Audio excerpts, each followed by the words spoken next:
Bonjour, je fais cette vidéo à visage couvert parce que j'ai peur des répercussions qu'il va y avoir par la suite. Mais je trouve ça important de dénoncer.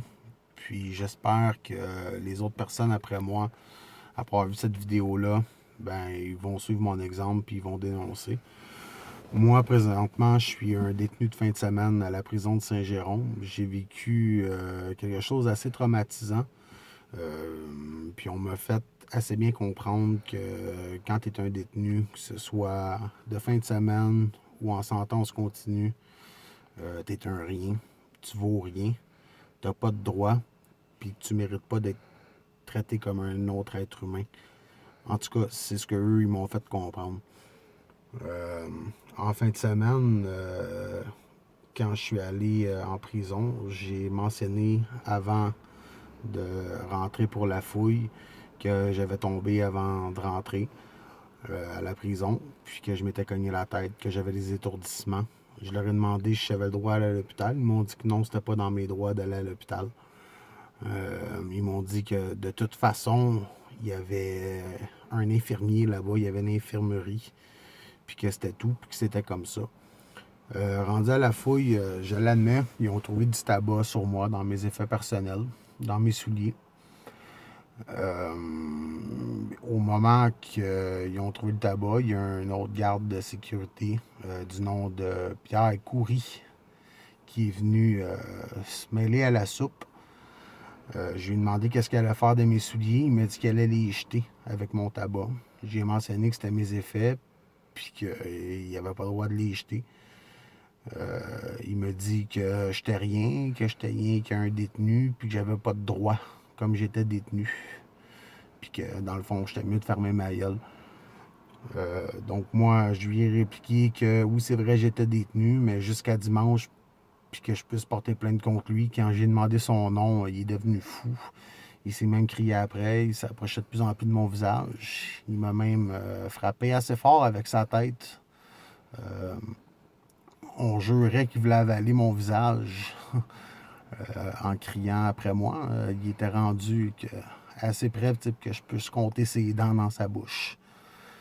Euh, il me, en gros, il m'a crié que si je portais plainte contre lui, la prochaine fois que je revenais en prison, il allait me battre à mort. Puis que à partir de maintenant, quand j'allais revenir les fins de semaine, il allait me mettre au trou à toutes les fins de semaine. Donc, par la suite de ça, ils m'ont mis dans le bullpen.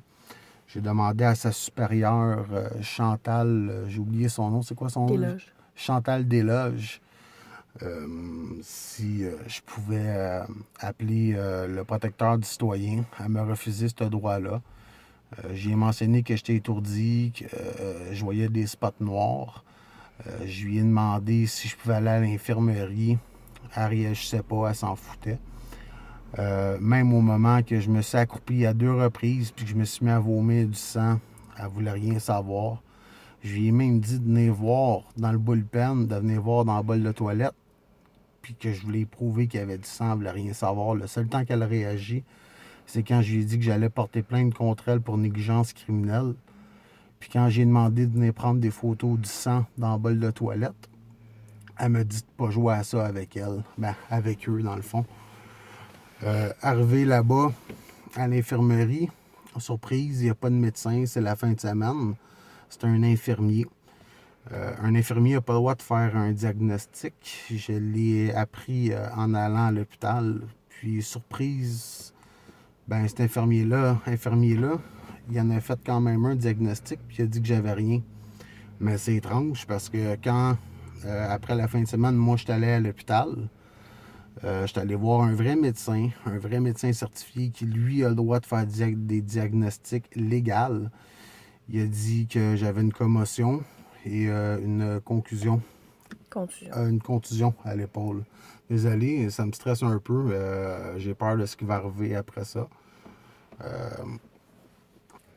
L'autre chose, c'est que par la suite, j'ai appelé le directeur. J'ai laissé un message sur la boîte vocale du directeur de la prison. Lui m'a dit qu'il allait s'organiser pour faire mon transfert. Puis comme excuse banale, il me dit quand une personne est fâchée, parfois ses paroles outrepassent ses pensées. Puis, mais t'as beau être fâché, ça justifie aucunement des menaces de mort, même si on n'est apparemment pas des êtres humains quand on est détenu dans une prison. Puis par la suite, après l'appel du directeur de la prison, il y a une personne qui m'a appelé du numéro de téléphone de la prison me disant que il n'était pas sûr que c'était au directeur de la prison que j'avais parlé. Puis ça pourrait peut-être être quelqu'un qui aurait pris le message que j'aurais laissé au directeur de la prison. Donc ça veut dire que ma sécurité est compromise. Puis ça veut tout simplement dire que les détenus, s'ils font une plainte contre un garde, automatiquement, ça laisse croire que sa sécurité est compromise. Moi, j'ai de la chance, j'ai pas une sentence en continu. Là, présentement, je peux témoigner de ça. Mais les gens qui sont emprisonnés sur des sentences continues, eux, est-ce que vous croyez vraiment que leurs droits sont toujours respectés? En plus, sur l'enregistrement de l'appel que j'ai avec le directeur de la prison, le directeur de la prison dit qu'il n'y a aucune caméra, aucun micro pour enregistrer dans les fouilles. Donc ça veut dire que c'est une excellente place pour que les gardes puissent te menacer puis te tabasser. Puis pour faire sûr que tu n'aies pas de témoins en plus, qu'il n'y ait pas de micro puis de caméra, ils viennent à 3-4 gardes pour se mettre devant l'entrée des fouilles. Comme ça, ils sont sûrs que les détenus ne voient pas puis qu'ils ne peuvent pas venir témoigner avec toi en cours pour dire qu'est-ce qu'ils ont vu. Est-ce que vous voyez dans quelle situation qu'on est? À un moment donné, les gens ont beau dire qu'au Québec, on a des sentences bonbons, mais les screws nous donnent des coups salés pour ôter le goût du sucré. Donc, moi, si ça vous intéresse, continuez à regarder la vidéo. Je vais mettre les enregistrements téléphoniques que j'ai eu avec la prison, le directeur, la personne qui m'appelle pour me dire qu'il croit que ce serait possible que ce soit une autre personne que le directeur de la prison qui m'a rappelé. Je vous le dis, c'est dégueulasse. Puis, allez pas croire qu'on est aussi bien que tout le monde veut vous le faire croire en prison au Québec. C'est pas vrai. Puis, il y a des vraies pommes pourrites là-dedans.